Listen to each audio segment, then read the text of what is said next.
Melisa Idris and you're watching For the Win. Now I'm here with Dr. Ravi Gundlapalli, who is the founder of MentorCloud, which is a peer-to-peer learning and mentorship platform.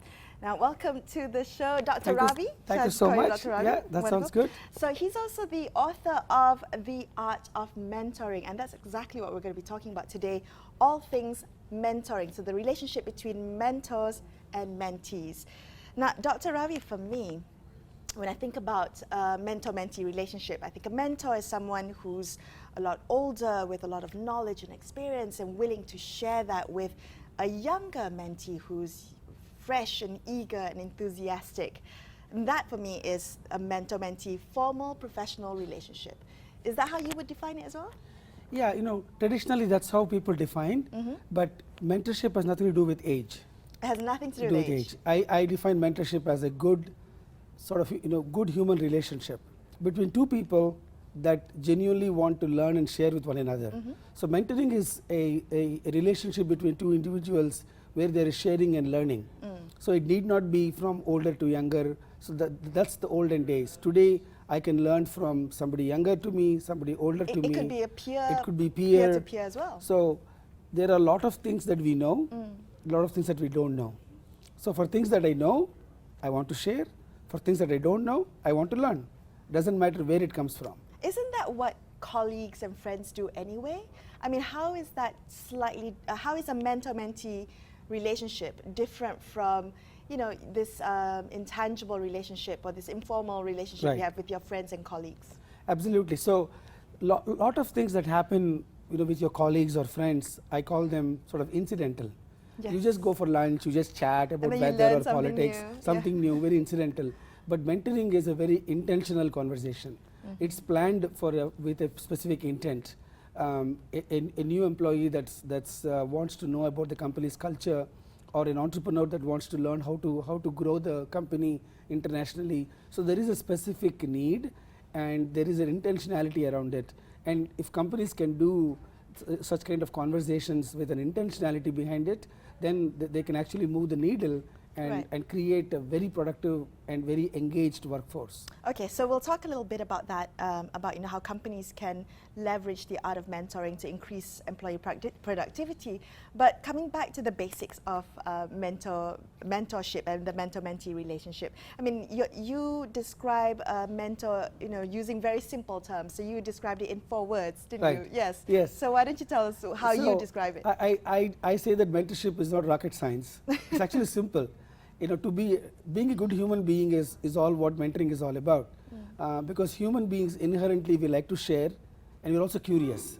And so the 4 words I use to define mentorship, for the mentor, it is share and care. For the mentor is share and care. Right. So the mentor has the willingness to share their experience and knowledge and wisdom with someone that they genuinely care for. Because I want to see that other individual grow in their career. I want them to be successful. I want them to achieve their full potential. Right. So share and care on the mentor side. On the mentee side, the 2 words I use are trust and act.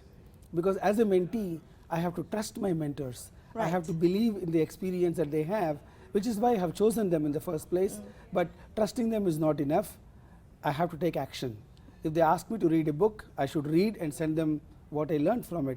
If they ask me to change a behavior, I have to change it and tell them what happened. So the mentor also wants to see that they're actually moving the needle for me. That's right. So share and care for the mentor, trust and act for the mentee. That's all mentoring is. Okay. But why is it important though, Dr. Ravi? Why is mentoring important, having this formalized relationship as opposed to the, as you said, the informal, not intentional, unintentional? Right. So, I can tell you, in this interview sitting with you, there are at least 10 people in the world who are thinking about how to make Ravi successful. So having mentors is actually a super luxury you can have. You have 10 mentors, Dr. Ravi? Yes. You have 10 mentors? Yes. So you can have more than one? You can have more than one. Because there are some that are helping me with my startup, some that are helping me become a better leader, some that are financial, some to be a better parent. So I may not give them the title mentor. They are the people I can be vulnerable, and I can go for advice. Okay. So having a mentor or mentors is a luxury, because other good people that care about you, you are in their minds and you are in their hearts. Okay. So it's not that I need a mentor only when I have trouble. What's wrong with other good people thinking about how to make you successful? So I always say that when you're sleeping, your growth is not stopping. But when you're sleeping without mentors, your career is definitely stopping.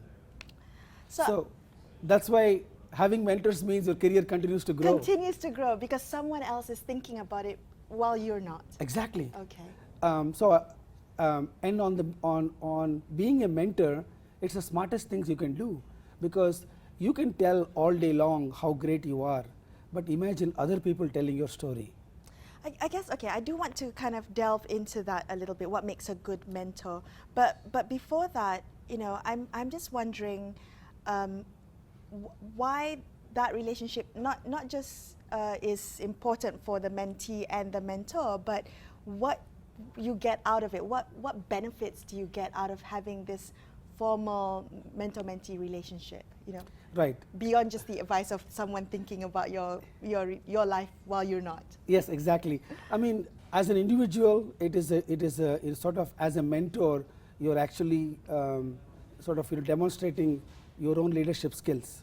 Okay. It is a direct validation of your skills. Your skills. Okay, so right? you're practicing that. Yeah, I'm practicing that art, right? So when I mentor people, I'm learning about myself. I'm learning about what other people are appreciating, what other people are not appreciating. So my own appreciation of who I am and what my skills are getting better. And in the companies that I have been, any time I have had mentees, I grew the fastest. Because who do you want as your super leaders at the top are the people who are growing other people. Right. So it actually impacts your career. So you as a mentor, while you have a mentee, you're actually growing as well. Exactly. Okay. Exactly. Well, we're going to come back and talk more about the art of mentorship with Dr. Ravi right here on For the Win. Stay with us.